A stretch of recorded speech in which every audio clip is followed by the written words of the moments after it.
le général Moussa Fall, je le dis souvent, n'est pas sorti lui-même de manière de sa propre décision pour ne taxaw ne gendarme yi génn leen ngeen di doon nii. moom sax am na benn plainte bu ñu gàdd ci kawam. Non, c'est fallacieux de porter plainte contre le général Moussa Fall. C'est même dangereux d'entrer dans ces dispositifs-là. Parce que le général Moussa Fall n'a pas décidé de lui-même de faire ce qu'on lui a demandé de faire. Le ministre Yoro Dia cabale la contre le général. Ouais, mais c'est une grande cabale. Et en plus, que ce soit lui, que ce soit Kandé, c'est des gens qu'on a formés, des généraux, qu'on a formés dans une armée. Une armée, c'est pas pour aller danser. C'est pas pour aller faire des jeux de mots. C'est pas pour aller faire du sport. Une armée, c'est pour défendre un pays. C'est au-dessus de la personne de Cheikh Omar Sy, c'est au-dessus de ta personne. Si on le dit, défendez l'État, ils défendent l'État. Au prix de ceux qui vivent dans cette nation-là. Parce qu'il y a des situations qui se posent, l'armée ne réfléchit pas. La première chose, c'est que l'État reste debout. Si l'État n'était pas resté debout, si le général Moussa Fall n'avait pas défendu le Sénégal dans ces heures sombres-là, nga foog ne Diomaye ak Ousmane Sonko dinañ dugg palais duñ dugg palais. Si le général Kandé n'avait pas fait ce qu'il avait fait en Casamance, tu penses qu'aujourd'hui la Casamance aura la paix? Du ñu am jàmm. Ñooñu dañ leen war a éviter di leen politiser. Dañ leen war a protéger technique général Moussa Fall bu ñu ko wàcceewul woon les mêmes décisions qu'il avait pris avec Macky boo ko Diomaye joxewaat mu def la même chose parce que ils servent un État. Il faut les respecter pour ce qu'ils sont en train de faire. Il faut éviter de dénigrer les gens qui nous protègent, qui protègent. Parce qu'une fois que tu commences à dénigrer nos généraux, mais tu crées une situation extrêmement dangereuse pour l'ensemble des forces de défense et de sécurité. Ça veut dire que tu les rends très vulnérables. Au contraire, il faut les protéger, jox leen seen gëdd, jox leen seen jëmm, ba pare bàyyi leen. Parce qu'aujourd'hui, quand on gère un État, il y a des erreurs qui se font. Bill Clinton, lan la fi deful comme erreur? Obama, lan la fi deful comme erreur? Bush, naka lañ ko def? Ouais, mais il pouvait ne faire le commandant Ibrahima Djigui. Ouais, mais Koko Tamit, on a vu que lui, il n'est pas propre comme neige. On a vu que lui aussi, ses antécédents sont pas propres. De ce qu'il a fait, de ce que j'ai lu, mais de ce que j'ai lu. Mais ça, c'est pas le plus important. C'est qu'il faut se contenter vers l'essentiel. Il faut protéger notre armée. Il faut les rendre. Si c'est un devoir dans l'exercice. Des gens qu'on protège dans l'exercice de leurs fonctions et de ne pas les affaiblir. Mais ku xaar ci armée ku xaar ci ay ñi ñoo xam ne leen ne joxe leen seen bakkan ñu nekk di nekk des gens tendres avec les populations par rapport à des situations boo xam ne dañu waroon l'État était en danger. Am na ñoo xam ne dañ newoon nañu déloger du président de la République, am na ñu doon lakk ay këru jàmbur, am na ñu doon attaqué ay bus, am na ñu doon attaqué ay Auchan, am na ñu doon attaqué ay lu ne gis nañ ko. Mais oui, il y a eu excès de force. Ñu mën nañu xool excès de force yi. Mais bu ñu réglé di problème yi yëpp déjà est-ce que kon dina jarati ñu yegg ci li nga xamante ni moo di abroger la loi d'amnistie. Je veux dire déjà. Mais c'est-à-dire que ñoom instant bi oui. Ils essayent de faire fi de la loi. C'est pourquoi j'ai dit que Ousmane Diagne a tort de dire qu'il a commencé des enquêtes pour identifier ce qui s'est passé de 2021 à 2023. Parce que ba tey 2024 parce qu'il y a une loi d'amnistie na am sañ-sañ nee nañu abroger loi bi. C'est ça le courage qu'il doit avoir, c'est de dire que la loi d'amnistie dañ ko war a dindi pour moom mu mën a def enquête am. Mais il ne peut pas poursuivre qui que ce soit. Comme ci poursuivre war nga ko mën a porter plainte. Parce qu'aujourd'hui la loi existe. Moi je suis contre la loi d'amnistie. J'ai dit que j'étais contre et je reste contre cette loi-là. Mais je n'admets pas aussi que d'autres injustices se fassent parce que tey le président de l'Assemblée nationale El Malick wax na ko fi ne que oui on va enlever la loi d'amnistie de manière partielle. Ça veut dire quoi? Ñun ñu intéressé ñooy nekk victimes yi ñu intéressé tamit ñu protéger leen parce que xam nañ ne am na waxtaan bu fi am ba Macky Sall jël décision de loi d'amnistie bi le président Diomaye wax na ne fii waxtaan ak Amadou Sall c'est lui qui l'a révélé kenn wax loowu ko moom moo ko waxal boppam. Donc il y a des choses et des faits qui se sont posés. En plus le ministre Moustapha Ousmane Diagne ne peut pas être moom mi nga xam ne mooy def enquête bi il est juge et partie.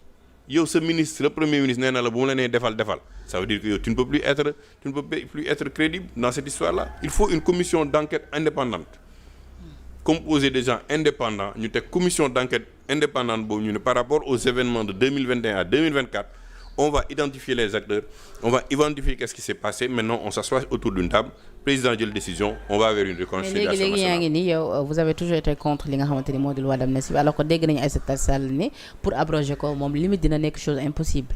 waaw mais moom xam nga juriste la donc elle a explicitement expliqué et elle a raison d'une part que mais boo dindi loi d'amnistie bi kon ñi nekk palais dañuy delluwaat kaso parce que loolu moo leen génne kaso di.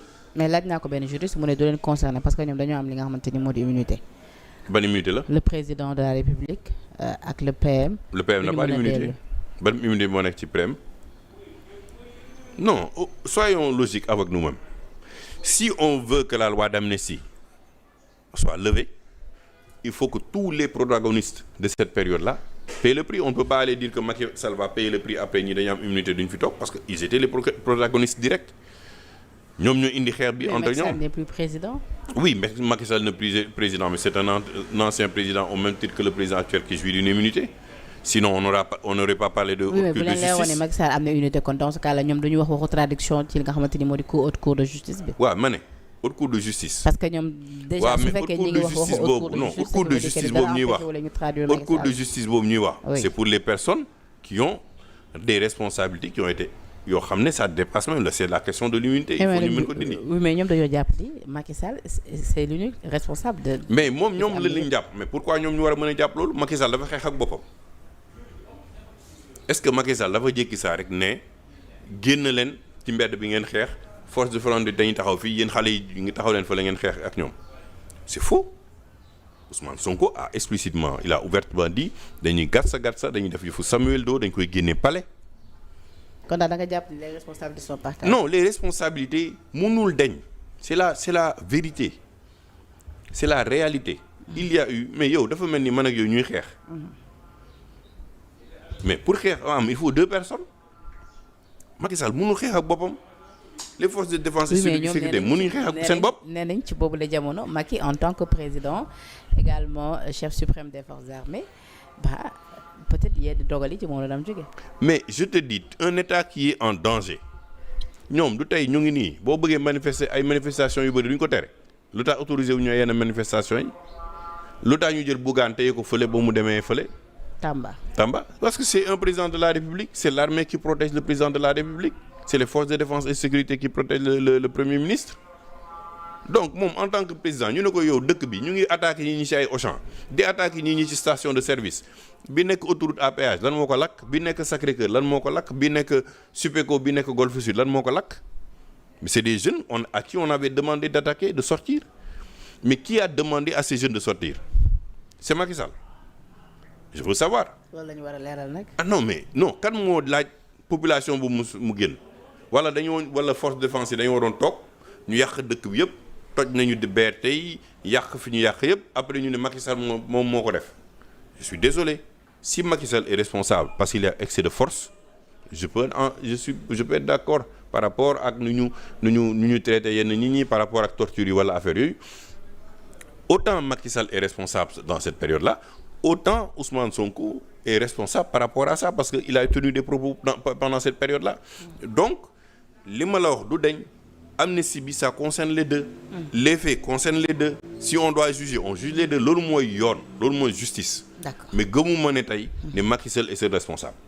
Alors, et aujourd'hui il faut qu'on ramène le pays dans la paix dans la sérénité mënuñu tout le temps nekk ci tension on ne peut pas être tout le temps sous tension.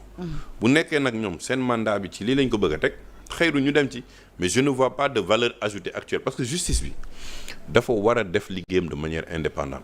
amul xaj yi amul seen Cheikh Oumar Sy ak keneen a ci yem mais il faut pas la politiser moom lañ doon kaas dem donc laissons la justice ki mu war a topp mu topp ko ni ñu ko war a toppee ci yoon ñu topp ko ci àqam ak yelleefam et là on sait qu'il y a une rupture mais il faut pas prendre l'appareil judiciaire en faire un instrument politique actuellement ñoom loolu lañ doon déplorer ñu ngi koy def. D'accord alors à rappeler que ni ci législative yi yaa ngi doon soutenir li nga xamante ni moo di la coalition Jàmm ak Njariñ dirigée par Amadou Ba jamono jëlee mu ngi ci assemblée nationale teewal fa li nga xamante ni moo di coalition bi donte ni nag teew na fa ñu bëri dañoo jàppoon ci njëlbeen ba bi président Macky Sall waxee ni moom place am jox na ko ki nga xamante ni moo di la Abdoul Mbaye Ousmane Sonko def li nga xamante suspendre li nga xamante ni moom moo di mandat am jox ko ki nga xamante ni moom moo di non suspendre li nga xamante ni moo di mandat am ba ñu jël ki nga xamante ni moo di El Malick tabb ko en tant que président de l'Assemblée nationale jàppoon ni kii di Amadou Ba moo ci waroon tegu.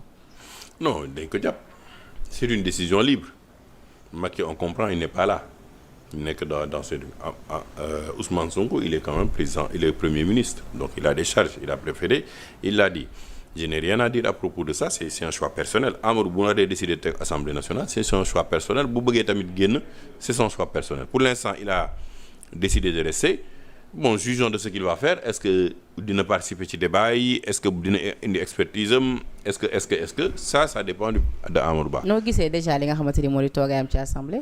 non mais toogaayam c'est un toogaay dañ koy fàttali y en a même qui se demande est-ce que Amadou Ba oui mais toogaayam assemblée bi mu ngi soog a commencer mu ngi soog a door donc on va juger mais avec le temps mais Aïssata lañu gën a sentir. waaw mais Aïssata parce qu'elle est présidente de groupe parlementaire. waaw ça aussi c'est vrai.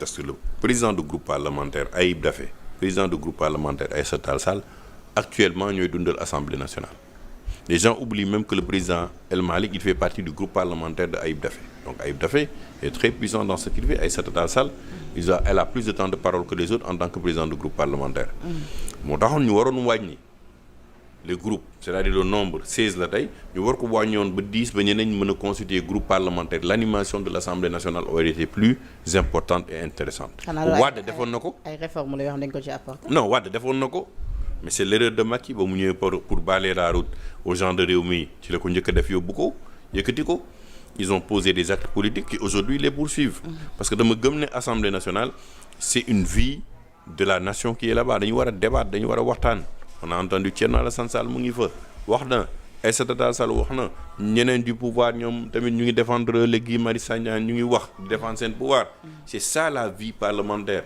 ki nga nekk pouvoir à l'opposition tu dois foofu ñëw indi say idées indi tamit les doléances du peuple sénégalais mais dans ce qui se passe actuellement presque les 140 députés sont un peu plus ou moins perdus parce que aujourd'hui on leur a amené un document budgétaire boo xam ne ils ont même pas le temps de le voir ce sont de nouveaux députés novices qui ne savent rien de ce qui se passe avec le budget il leur faudra peut-être 2026 ou 2027 avant de réagir donc ils sont complètement dans l'opacité. kon séminaire yi ñu doon def lu leen jëriñ. non séminaire bi du la jëriñ grand ñun def nañu ay séminaire ça ne t'apporte pas l'expérience boo xam ne une fois 2 ans 3 ans yow di nga mën a finalement am toute la connaissance et la matière de ce que c'est qu'un budget, de ce que c'est que le fonctionnement de l'Assemblée nationale, de ce que c'est que les transferts courants, que les questions, les recettes fiscales, lan mooy dons yi, lan mooy lii, lan mooy lale. Donc aujourd'hui, le service de la dette, yooyu yëpp il faut nga am ay temps pour xam ko parce que le budget c'est pas aussi simple. Maintenant, on verra qu'est-ce que ça va donner, on va juger avec le temps, mais je pense qu'aujourd'hui, le défi majeur pour ceux qui sont à l'Assemblée nationale, c'est de pouvoir montrer qu'il y a une rupture. Et pour moi, à l'heure actuelle, il n'y a pas encore de rupture. C'est important. Alors, honorable, ça a été un plaisir. Waxtu bi jeex na tàkk di la bàyyi nga tàggatoo le mot de la fin. Merci Penda di ñaan yàlla ne 2025 dina tane 2024 bi. parce que vraiment sénégalais yi commencé nañu sonn rupture bi ñu doon woote ba léegi xaalis bi li ñu wax circuler tout ci dëkk bi. La pression fiscale sur les entreprises sont énormes parce que tey aujourd'hui gis nañu ne ñoom comme mënuñu jël xaalis à l'extérieur ñu ngi teg. pression bu méttee ci kaw entreprise il y a ce qu'on appelle le traumatisme fiscal aujourd'hui xale yu bëri wàññi nañ leen seen liggéey tension yu bëri na ci biir agence u État yi donc yooyu yëpp dañuy war a ñoom delluwaat dal bàyyi wax ju bëri ji bàyyi les lu may wax les d'essayer de faire une vengeance par rapport ak ñoom fu ñu toog am yore pouvoir bi delluwaat seen xel ne ils ont des objectifs à atteindre création d'emplois, création d'économie, structurer les entreprises pour ñu mën a nekk des entreprises compétitives ñu war a mën a dem vers l'essentiel.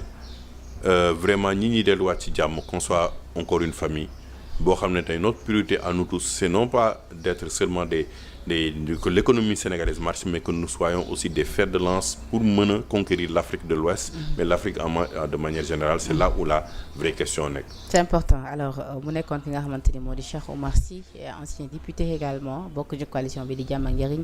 Donc tey ñoo amoon mbégte sekk ak moom waxtaan waajal li nga xamante ni moom moo di déclaration de politique générale bi ni ki ëllëg am ci gis-gisam également am gis-gisam ci li nga xamante ni moom moo di taxawaay bi foofee ca Assemblée nationale yeneen ponk yi gën a fës ci actualité bi.